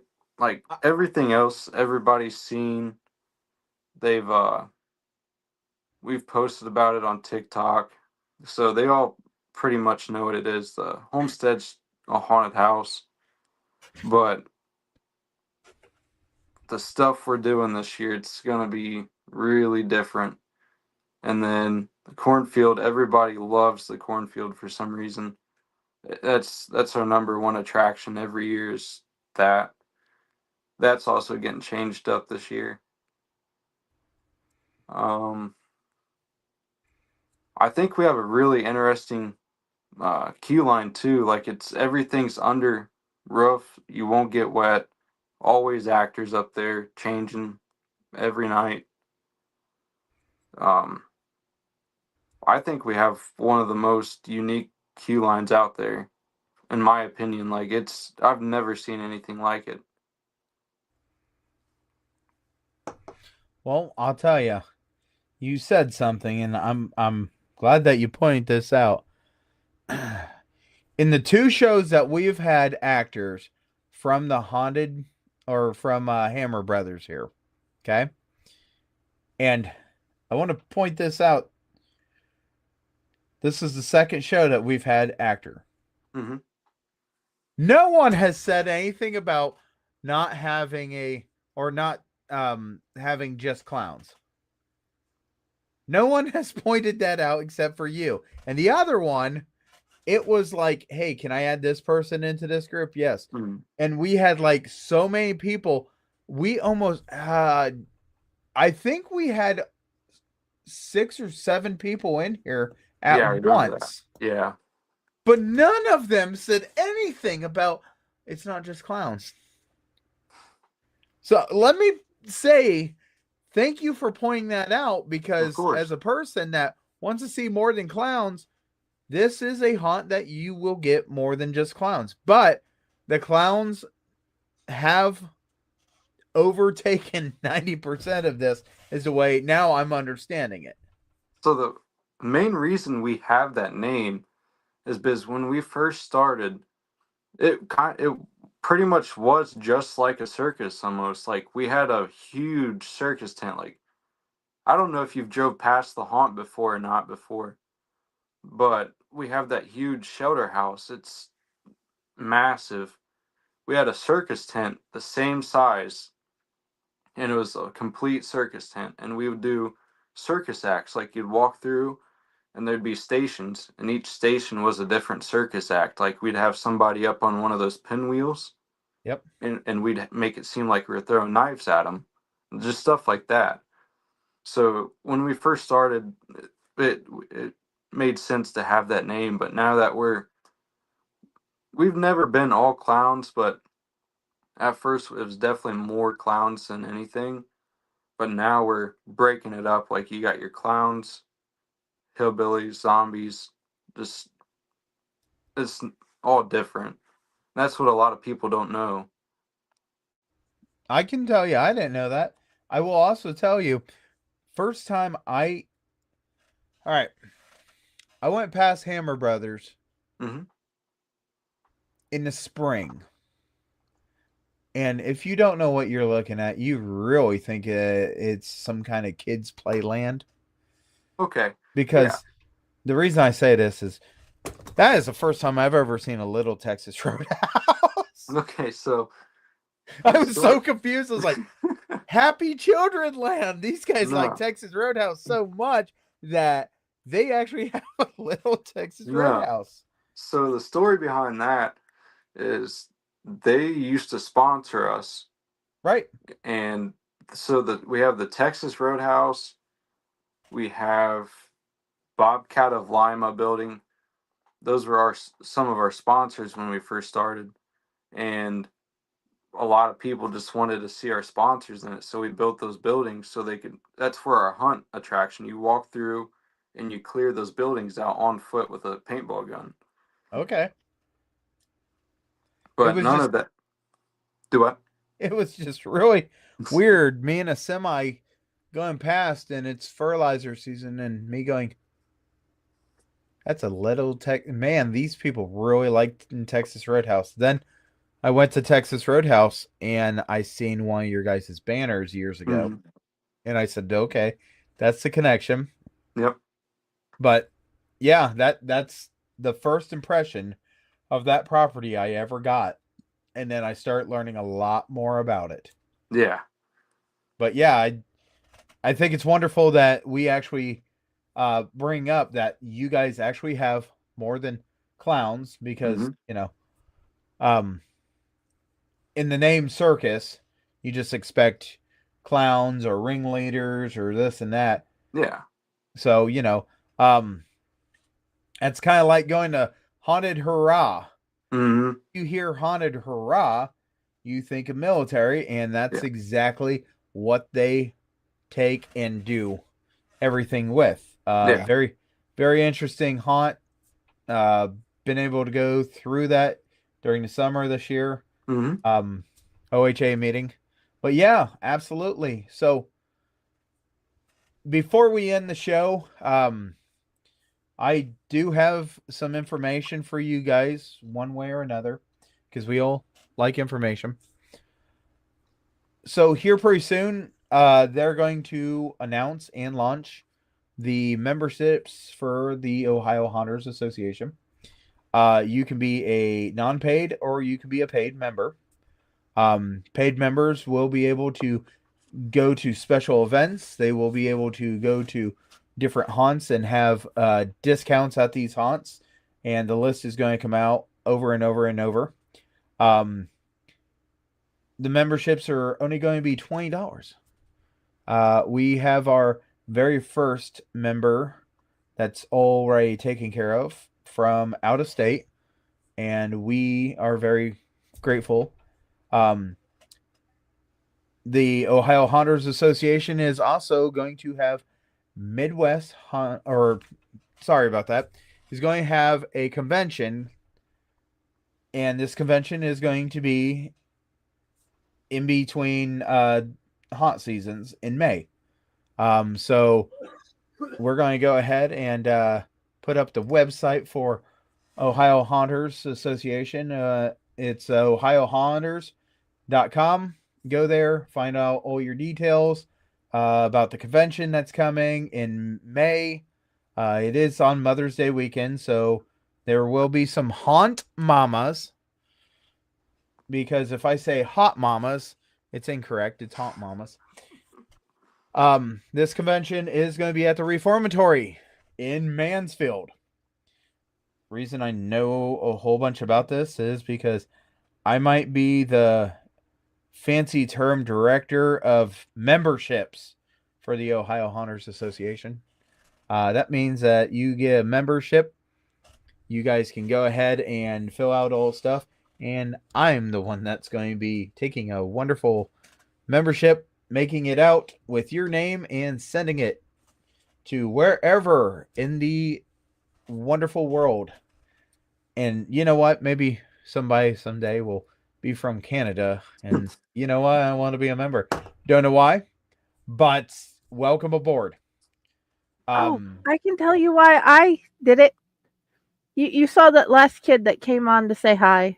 Mm-hmm. Yes. She has been looking at all sorts of videos online to try to learn how to make the animatronics, try to learn what you can do for haunts to make it all look really cool and scary. And you guys promised there to be more online classes.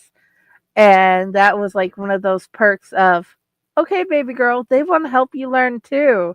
Mommy will do this.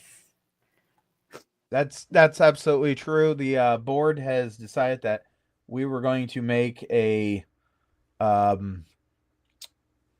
reviewable amount of videos. if you're one of the paid members, you get to do it. Every year, your membership will return, and it will be $10 instead of $20. More information will be coming out for Ohio Haunters Association, but I know that Chainer's Haunted Secrets gets to do something with the convention because the convention is coming and there is a party and we are sponsoring it. So we are paying the DJ for this event. We are very proud to be the ones that are going to be assisting in making sure that you guys have a wonderful event. So please look at ohiohaunters.com, get as much information as you want. And the next thing I want to bring up, because we can, this is our email. Friday, can you double check this email and make sure that this is the correct email? I know it's the correct email because I made it and I check it almost every day. I'd say almost every day because on the weekends, I'm like, I don't want to do any of the things sometimes because I got family things to do. So Chainers, Haunted Secrets at gmail.com. Please email me. I don't care if you email me a cute picture of your dog. Come talk to me. I want to find out what you're doing, Haunters. I want you to be on the show. Because this guy, he answered the video, said, yeah, I want to come on. And I'm like, yay! I get to see a clown. So I do want to point out that our haunt does have a dog. Her name is Sadie. And she is your support dog as soon as you get the crap scared out of you. Because people go up, sit down, and Sadie takes her head and puts it underneath your hand. So she gets pets, but it calms down the people. Has this worked? Many times over. We are also a wonderful, wonderful, wonderful people that believe that cancer sucks.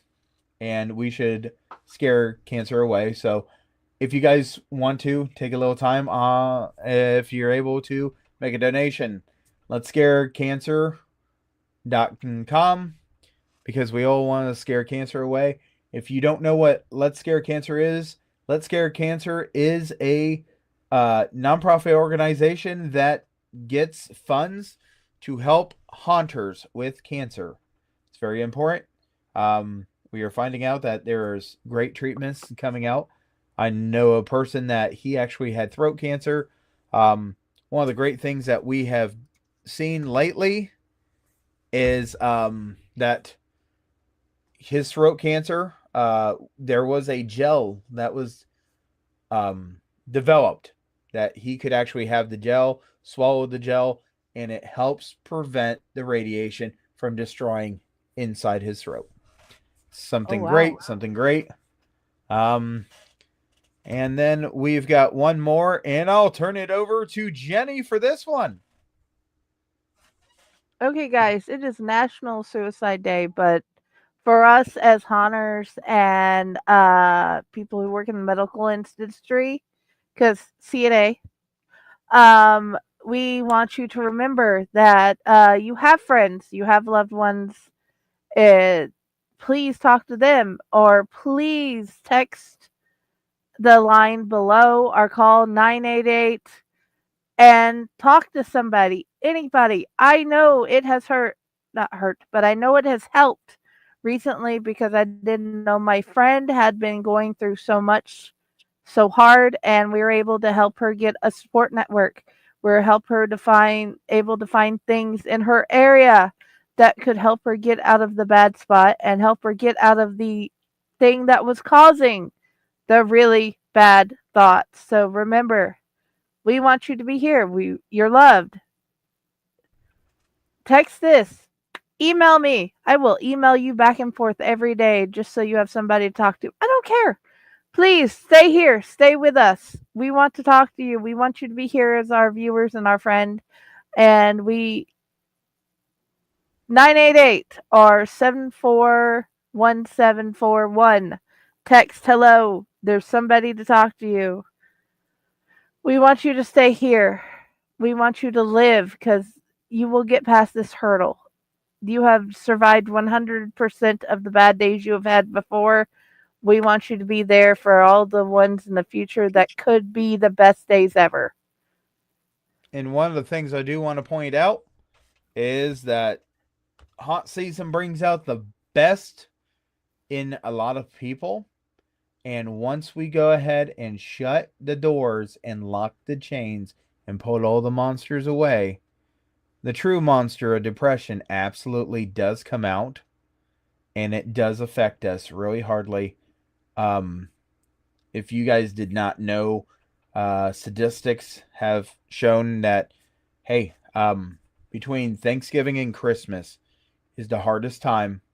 So please go check on your friends. Go invite them to Waffle House. There you go. Invite them to Waffle House. Allow them to vent. And you know what? You might be able to see the Waffle House Ninja take on the wild chair guy. You know what?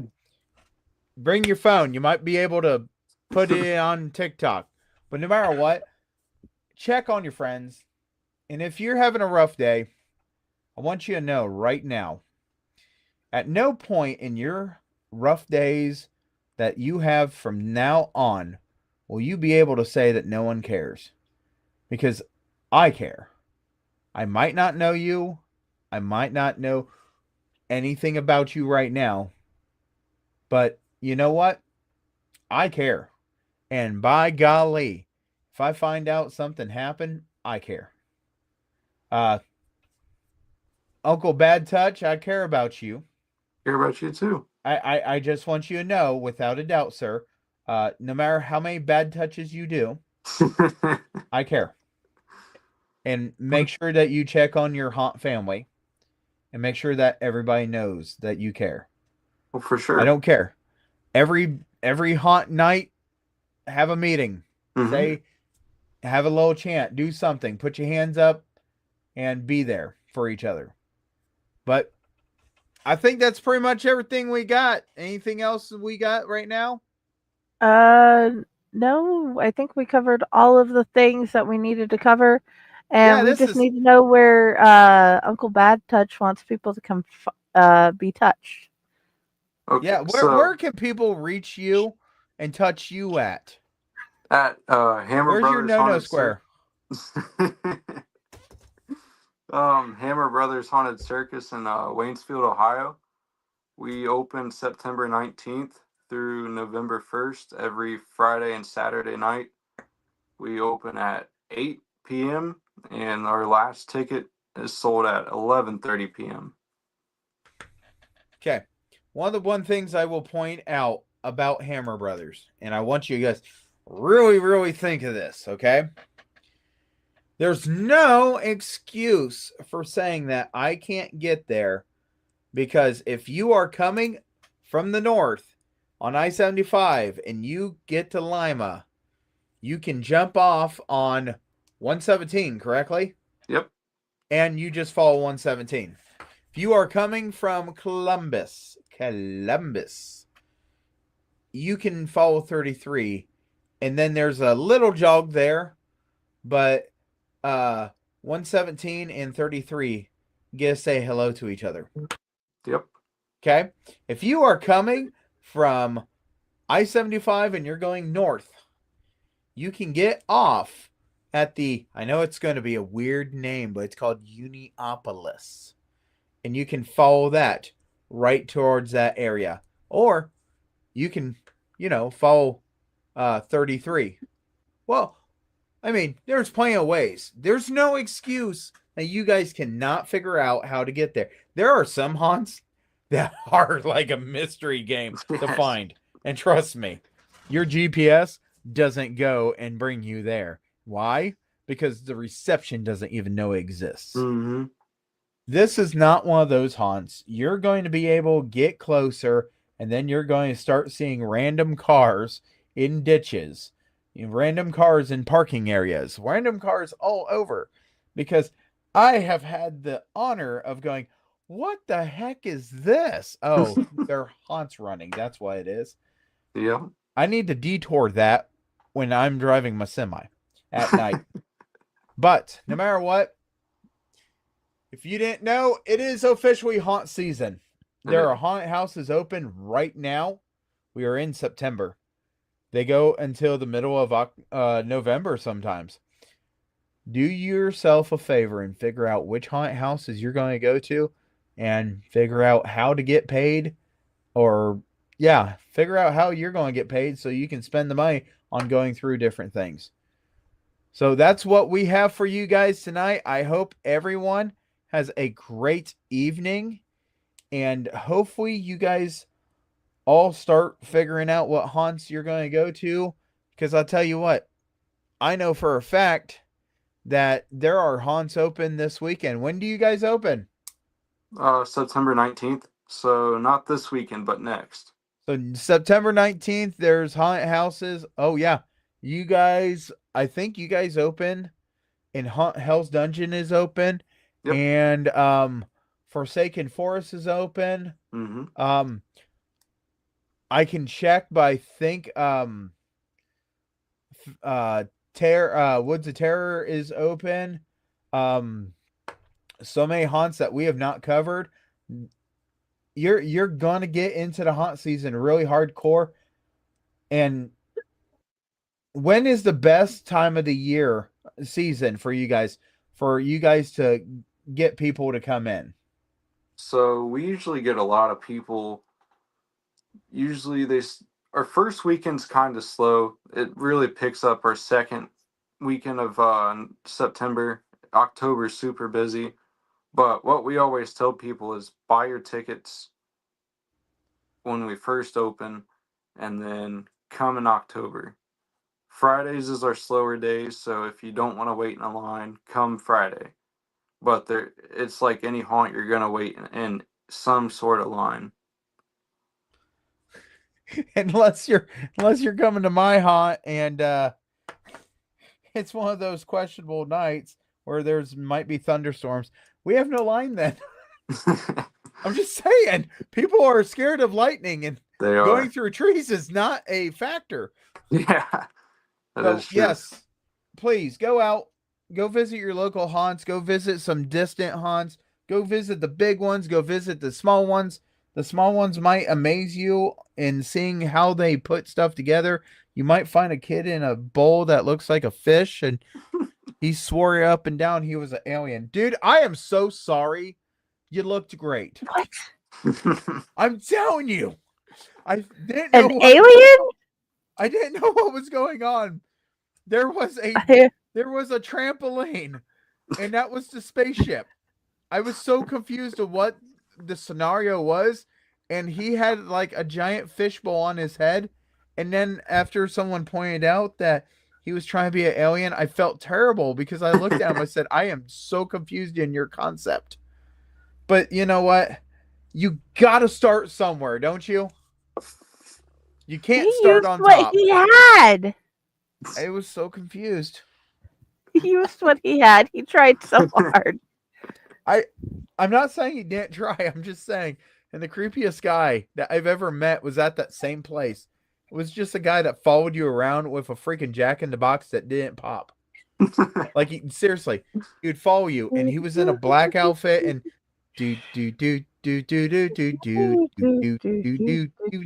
constantly following you. And I'm like, I want to give you brownie points. The gorilla over there ain't doing nothing for me. You are. And then all of a sudden we get into the area where there's the fishbowl, and I said, I have no idea what that is. And my wife now smacked me and said, he's an alien. That's his space helmet. There's always different kinds of aliens out there. That's true. I would have been scared if he had a piranha going around in a circle around his face. That would have been cool. That would have got my attention a little more. I am so sorry, dude. If you are that child from 12 years ago, and you were in the Cincinnati area at the Haunted Town Hall down in Cincinnati area, and this was a scout event, I am so sorry. we understand you had to start somewhere. I'm not making fun of him. I'm just saying this was my bad. I had no understanding of what it was. But that trampoline was not a spaceship. So yeah, guys, as I'm going down memory lane, let's go ahead and get the heck out of here. And once again, thank you guys very much for watching our show. And don't forget, go see a haunted house. Bye. Yes.